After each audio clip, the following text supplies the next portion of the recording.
নবীজিকে প্রশ্ন করা হয়েছে, ইয়া রাসূলুল্লাহ মাতা ওয়াজাবাত লাকান নবুওয়াত, কখন আল্লাহ আপনাকে নবুয়ত দিয়েছেন, কখন আপনার উপর নবুয়ত অবধারিত হয়েছে? আল্লাহর হাবিব সাল্লাল্লাহু আলাইহি ওয়াসাল্লাম বলছেন, কুনতু নাবিয়্যা ওয়া আদম বাইনা রূহি ওয়াল জাসাদ, যখন আদমের রূহ এবং বডির অস্তিত্ব নাই তার মাঝামাঝিতেই আমি আল্লাহর কাছে নবী হিসাবে ছিলাম। রাসূল বলছেন কুনতু নাবিয়্যান, আমি নবী হিসাবে ছিলাম। আর এই তথাকথিত শায়েখ পূজারীরা কয় নবী নাকি দুনিয়াতে আয়েশা 40 বছর পরে নবী হইছে, এর আগে নাকি নবী ছিল না।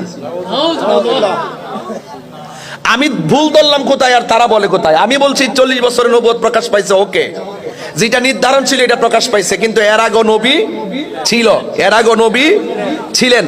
তো সুতরাং তারা যেহেতু মানে না, আমি বক্তব্য ভুল ধরছি এখানে, এখন তাদেরকে আমি 48 ঘন্টা আলটিমেটাম দিয়েছিলাম।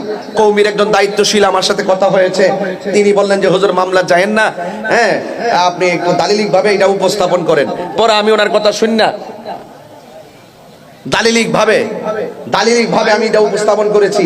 উপস্থাপন করে তারা যে দলিলগুলো দিয়েছিল, তারা আমার উপরে মিথ্যা অভিযোগ তুলছিল, আমি নাকি বলেছি আমি 40 বছরের নবুয়তের প্রকাশকে মানি না, এটা দিয়ে ওই ঘটনার আড়াল কথা চাইছিল।